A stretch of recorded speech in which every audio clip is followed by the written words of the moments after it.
What is up, metal and heavy music fans? It's Flight of Icarus again with MetalTrenches.com, and today we're reviewing Distant and their new album Dusk of Anguish via Unique Leader Records.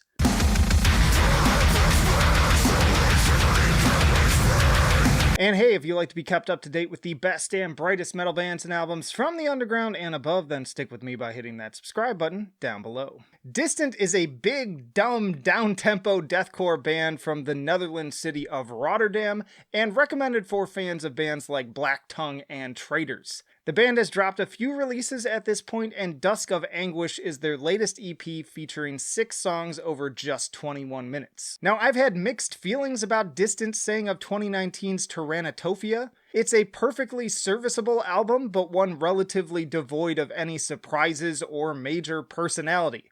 The thing about this particular subgenre is that it feels like it doesn't give you much room to go anywhere.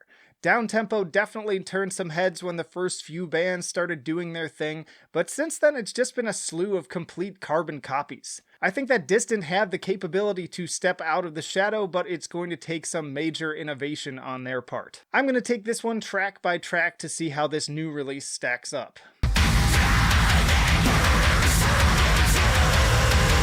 The Offering. Not off to a great start here. It's a pretty much worthless intro if you ask me. It has some cool little guitars and noises here and there, but not much else, which is unfortunately kind of a summary of the album as a whole. Dusk of Anguish. This track has a cool intro with the delay effect and layering of the vocals with the spooky atmospheric ambience. I also like the chunky groove that starts around the 1 minute mark alongside the warbly electronic pieces. Sick machine gun snare at 1:45 as well. Unfortunately, it is too long for its own good and starts to lose steam in the second half.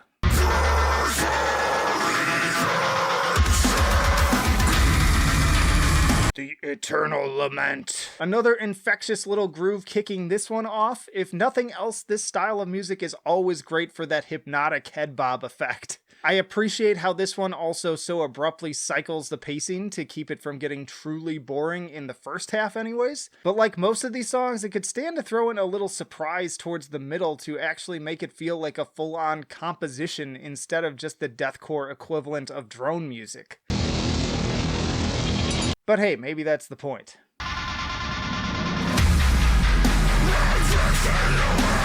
Cryogenesis. This is where the album honestly starts to become a bit of a chore for me. While there are plenty of little subtle variations going on, it's not enough to keep these songs from sounding so similar as to become a bit monotonous. Again, I like the creepy, noisy effects they throw in on this one, but it can't stand in for a really good standout hook. And when your album is endless chug, the attempt at a breakdown here loses absolutely all impact because it ultimately just feels like more of the same.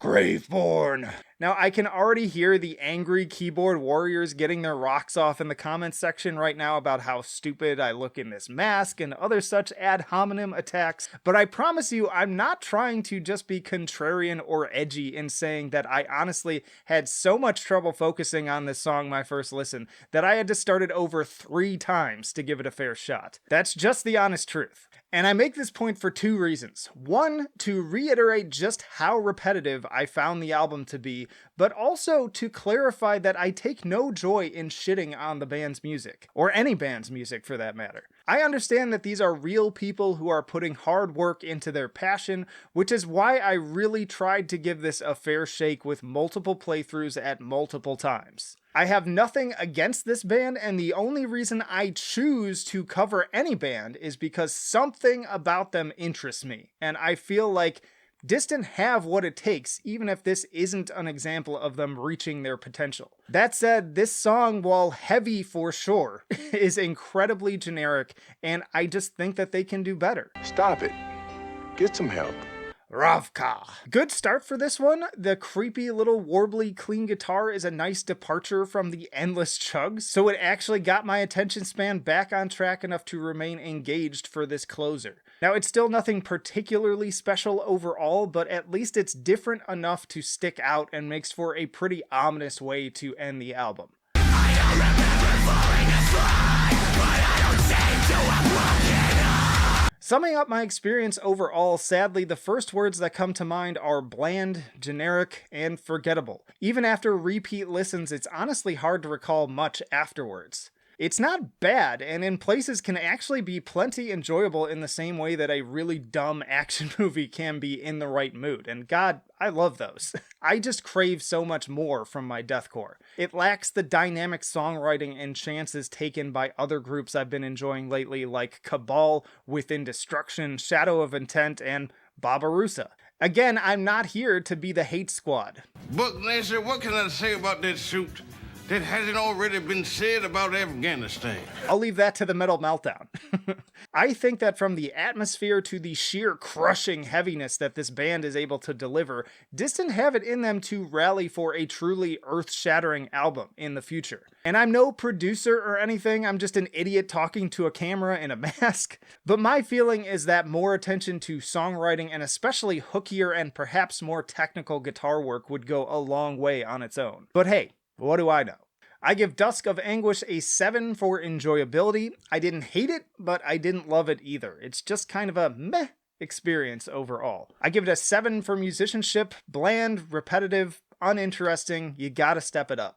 And I give it a 7 for innovation. Same old, same old. Honestly, I could almost give this one a 6 for just how run-of-the-mill it is. So a flat 7 overall and a C- for Distant and Dusk of Anguish. Get it again via Unique Leader Records. Y'all, thanks as always for watching. And again, I'm not here to hate. I don't take any pleasure in, like, I know that bands watch my videos too, and I've had experiences with them commenting, and it's really impacted the way that I write my reviews and try to write my reviews in such a way that I would communicate it to the band, even if it's just honest. I'm just being honest and direct, and if Distant, you end up watching this, nothing against you guys. If you ever want to come on the podcast, it'd be totally fun to talk. I'm sure you're cool dudes. And again, I think you have it in you to do something better, and I think there's a big audience for this too. I think there's plenty of people who are going to eat this album up. I can see from the view counts on the music videos, which are fun, no doubt about that, I think this is going to do well. I think most people are